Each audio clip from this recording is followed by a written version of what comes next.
Hello everyone, welcome to our channel AVN knowledge. और आज का हमारा टॉपिक है कुछ इम्पॉर्टेंट डेफिनेशंस जैसे कि atomic mass, atomic number etcetera. तो एटॉमिक सबसे पहले है कि एटॉमिक नंबर क्या होता है। तो सबसे पहले हम बात करेंगे एटॉमिक नंबर की। एटॉमिक नंबर होता क्या है। तो आपका जो एटम होता है, एटम क्या होता है? जो स्मॉलेस्ट पार्टिकल है किसी भी मॉलिक्यूल या कंपाउंड का, छोटे से छोटा पार्ट जिसे हम आगे डिवाइड नहीं कर सकते, आगे नहीं तोड़ सकते, किसी मॉलिक्यूल, किसी एलिमेंट, किसी कंपाउंड का छोटे से छोटा यूनिट हमारे पास होता है एटम। और ये एटम जो है ये मिलकर बना हुआ होता है पॉजिटिव न्यूक्लियस से और इलेक्ट्रॉन से। इलेक्ट्रॉन जो है वो ऑर्बिट्स के अंदर रिवॉल्यूशन करते हैं, अराउंड चक्कर लगाते हैं पॉजिटिव के अराउंड। और ये जो पॉजिटिव न्यूक्लियस है ये प्रोटॉन और न्यूट्रॉन से मिलकर बना हुआ होता है।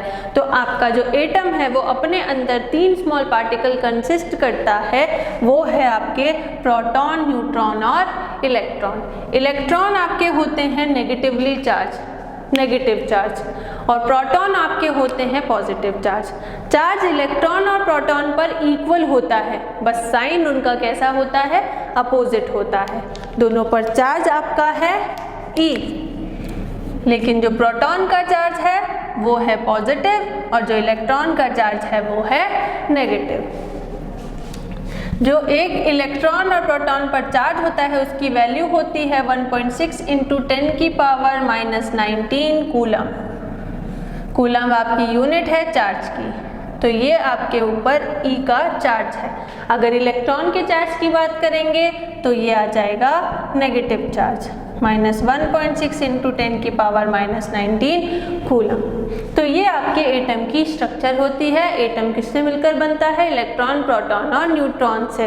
प्रोटॉन और इलेक्ट्रॉन चार्ज पार्टिकल हैं जिन पर एक दूसरे के अपोजिट चार्ज है, और न्यूट्रॉन होता है आपका न्यूट्रल पार्टिकल जिस पर कोई चार्ज नहीं होता। N से हम इसे रिप्रेजेंट करते हैं। अब हम आ जाते हैं हमारे टॉपिक पर, हमारी डेफिनेशन पर, जिसका नाम है एटॉमिक नंबर। अब व्हाट इज एटॉमिक नंबर?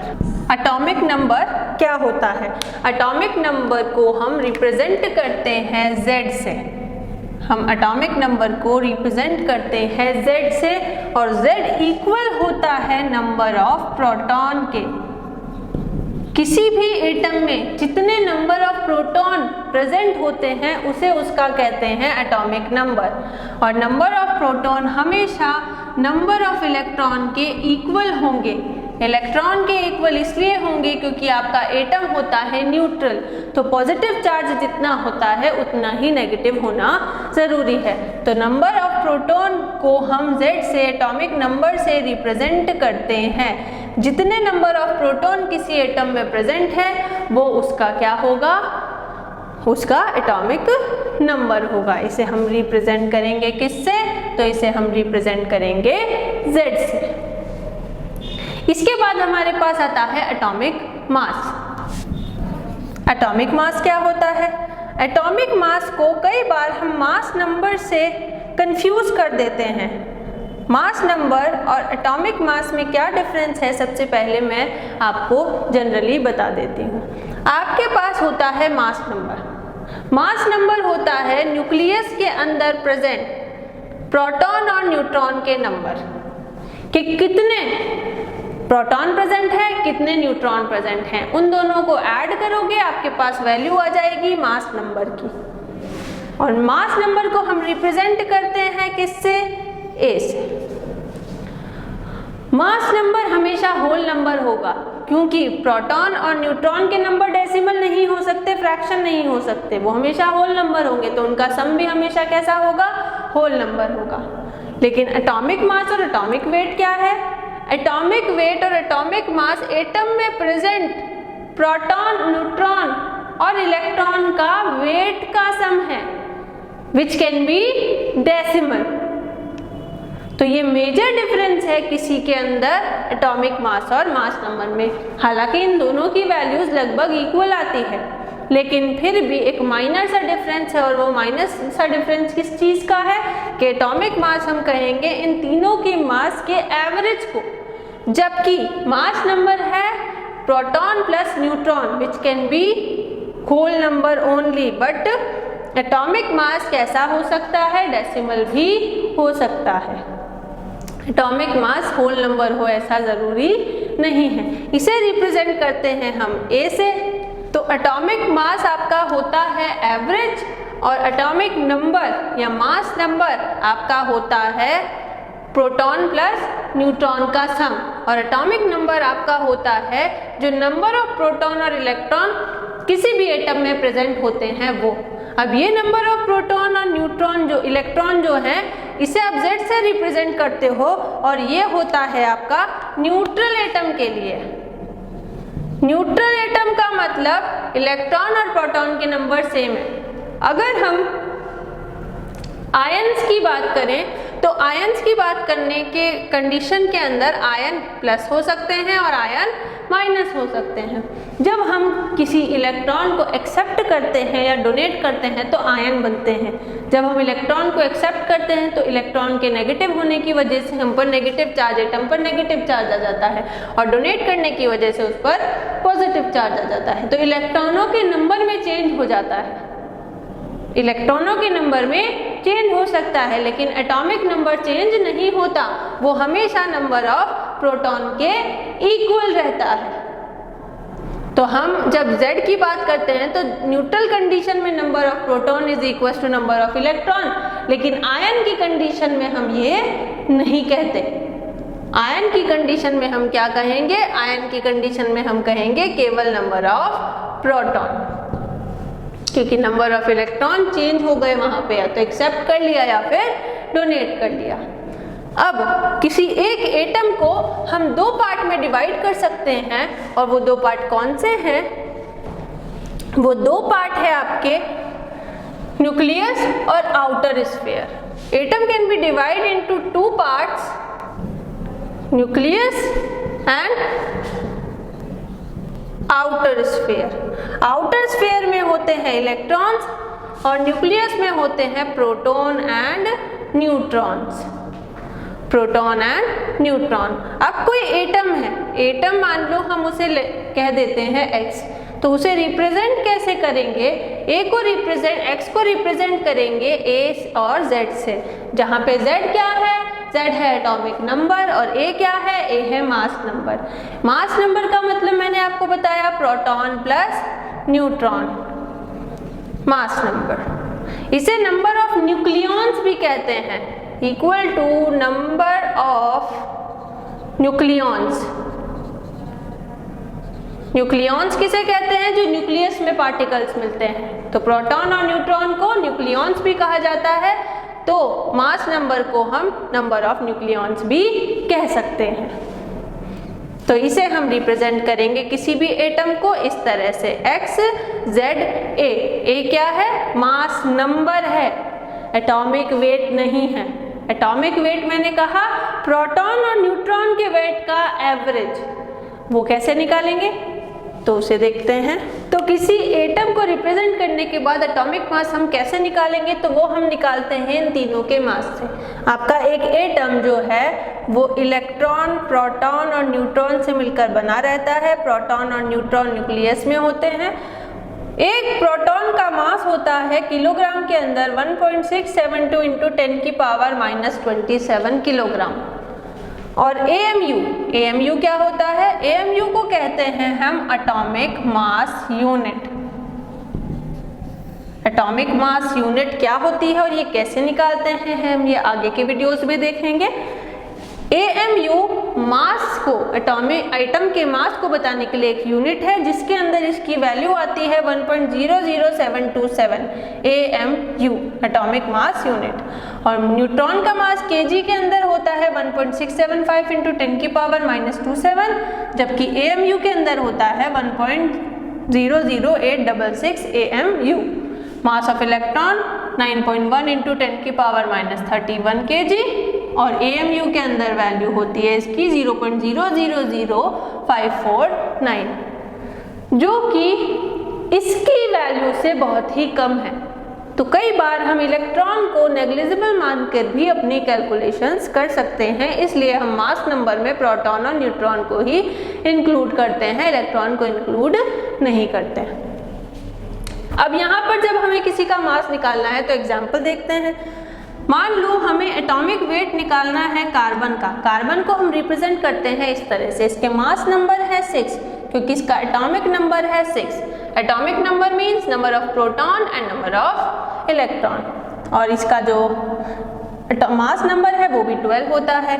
तो अब हमें इससे वैल्यू निकालनी है किसकी, mass of proton, mass of neutron और मास ऑफ इलेक्ट्रॉन का एवरेज निकालना है हमको। अब इससे हमें क्या क्या चीजें पता चल रही है, इससे हमें पता चल रहा है Z है आपका 6, Z 6 है, मतलब नंबर ऑफ प्रोटॉन कितने हैं 6, नंबर ऑफ इलेक्ट्रॉन कितने हैं 6, और नंबर ऑफ न्यूट्रॉन हम कैसे निकालते हैं, नंबर ऑफ न्यूट्रॉन निकालने के लिए हमारे पास फॉर्मूला होता है A minus Z। Mass number में से नंबर ऑफ प्रोटॉन माइनस कर दो, मास नंबर क्या होता है proton plus neutron, proton plus neutron is equal to A, तो हमें N निकालना है तो A माइनस P, और P नंबर ऑफ प्रोटॉन को हम कहते हैं Z। तो ये हमारा न्यूट्रॉन निकालने का फॉर्मूला है। तो इसकी भी वैल्यू आ जाएगी 6 क्योंकि हम करेंगे 12 माइनस 6 इज इक्वल टू 6, तो नंबर ऑफ न्यूट्रॉन भी कितने आ गए 6 आ गए। तो आपके पास 6 प्रोटॉन है, 6 इलेक्ट्रॉन है और 6 न्यूट्रॉन है, और इनके एक एक का मास कितना है, इतना AMU 1.008666 AMU और 0.000549 AMU। तो जब हम इसका एटॉमिक वेट निकालेंगे तो एटॉमिक वेट निकालने के लिए हम क्या करेंगे, 1.00727 को मल्टीप्लाई करेंगे 6 से क्योंकि 6 प्रोटॉन्स हैं, उसके बाद 1.00866 को मल्टीप्लाई करेंगे 6 से क्योंकि 6 न्यूट्रॉन्स हैं, फिर इलेक्ट्रॉन को 0.000549 को मल्टीप्लाई करेंगे 6 से क्योंकि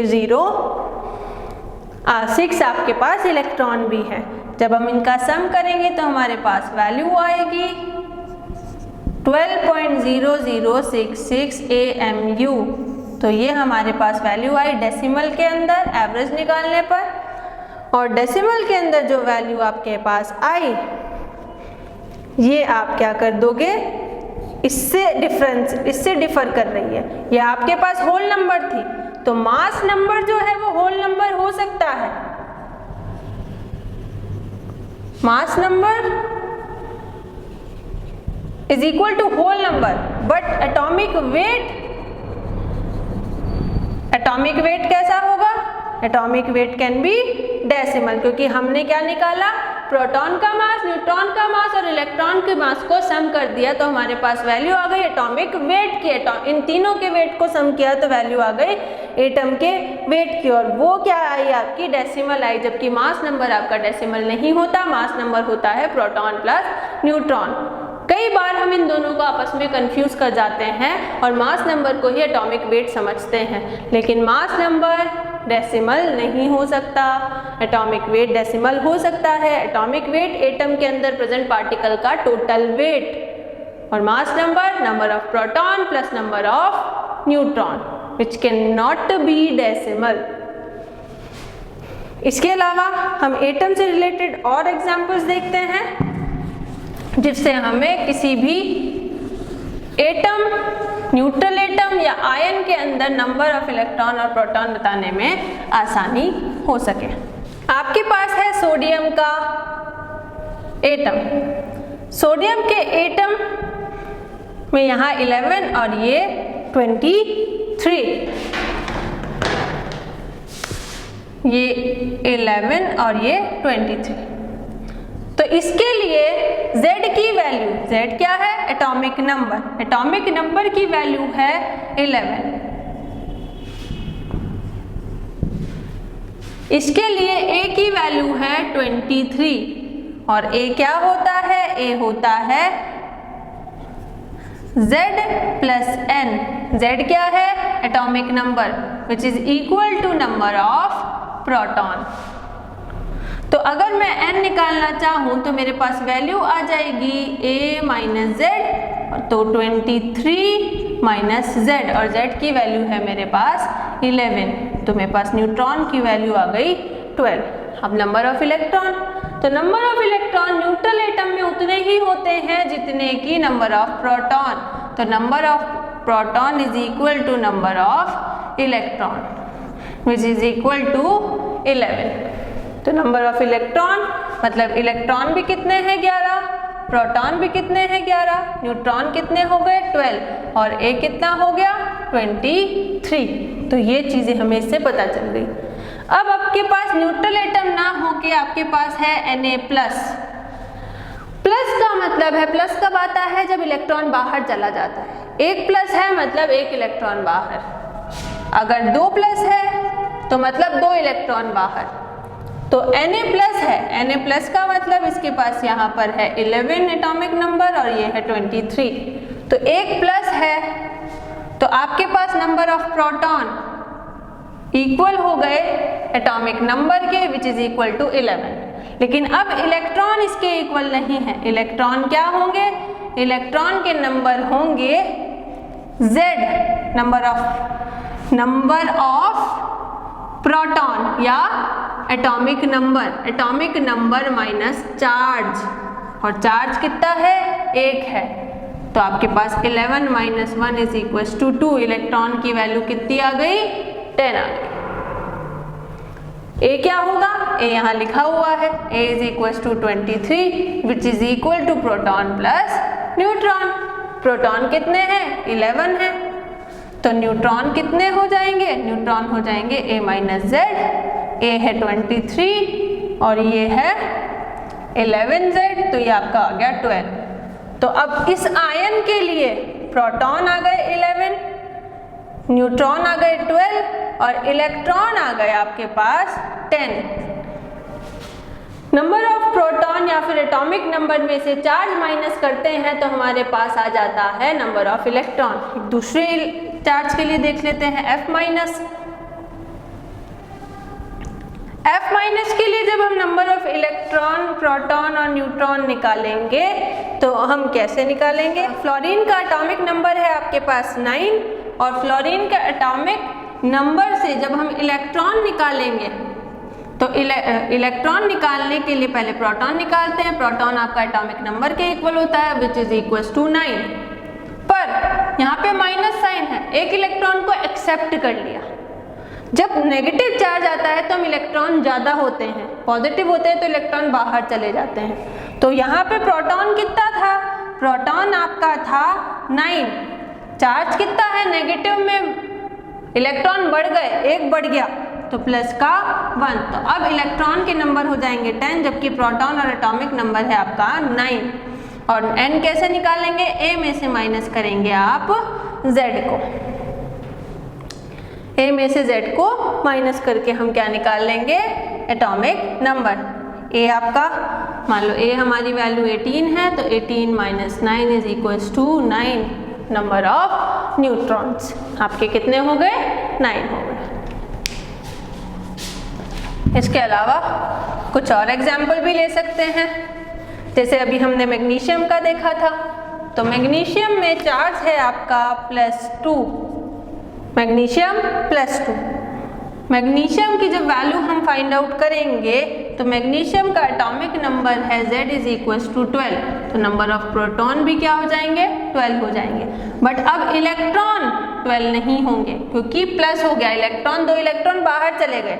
न्यूट्रल एटम में कितने होते? 12 होते, क्योंकि नंबर ऑफ प्रोटॉन और इलेक्ट्रॉन न्यूट्रल एटम में बराबर होते हैं। तो 12 माइनस कितना कर देंगे? 2 इलेक्ट्रॉन बाहर चले गए इसलिए -2 कर दिया, वैल्यू आ गई आपके पास 10। ये आपने निकाली इलेक्ट्रॉन की वैल्यू। तो आयन कब बनते हैं? या तो इलेक्ट्रॉन को एक्सेप्ट करके या इलेक्ट्रॉन को डोनेट करके। इलेक्ट्रॉन एक्सेप्ट होंगे मतलब नेगेटिव बढ़ जाएगा, ठीक है, इलेक्ट्रॉन के नंबर बढ़ जाएंगे, और इलेक्ट्रॉन डोनेट होंगे मतलब पॉजिटिव बढ़ जाएगा, नेगेटिव कम हो जाएगा, तो माइनस करेंगे। तो ये है कुछ आपकी टर्म्स एटॉमिक नंबर और एटॉमिक मास। आपको कभी भी एटॉमिक वेट या एटॉमिक मास और मास नंबर में कंफ्यूज नहीं होना। क्या मेजर डिफरेंस है? मास नंबर है नंबर ऑफ प्रोटॉन और number of neutron, which is whole number, हमेशा होल नंबर होगा। लेकिन एटॉमिक वेट क्या है? एटम के अंदर प्रेजेंट इलेक्ट्रॉन, न्यूट्रॉन और प्रोटॉन के वेट का सम। उन तीनों के सम को मिला दो, कितने इलेक्ट्रॉन है, कितने प्रोटॉन है, कितने न्यूट्रॉन है, सबके नंबर का सम कर दो, सम करके आपके पास आ जाएगा atomic weight, which can be decimal. लेकिन मास नंबर कभी भी डेसिमल नहीं होगा। और ये इस तरह से आप इनके अलग अलग वैल्यूज फाइंड आउट कर सकते हो। तो ये बिल्कुल बेसिक डेफिनेशन है एटॉमिक मास और एटॉमिक नंबर की। आगे हम इसकी कुछ और इम्पॉर्टेंट डेफिनेशंस देखेंगे और उन डेफिनेशंस के बाद उनके एटॉमिक मास और एटॉमिक नंबर निकालना सीखेंगे। आज के वीडियो में अगर आपको कोई भी तरह की परेशानी हो तो आप कमेंट सेक्शन में मुझे लिखकर ज़रूर बताएं। और आपको मेरी वीडियोस अच्छी लगी हो तो मेरे चैनल को सब्सक्राइब करना ना भूलें। शुक्रिया।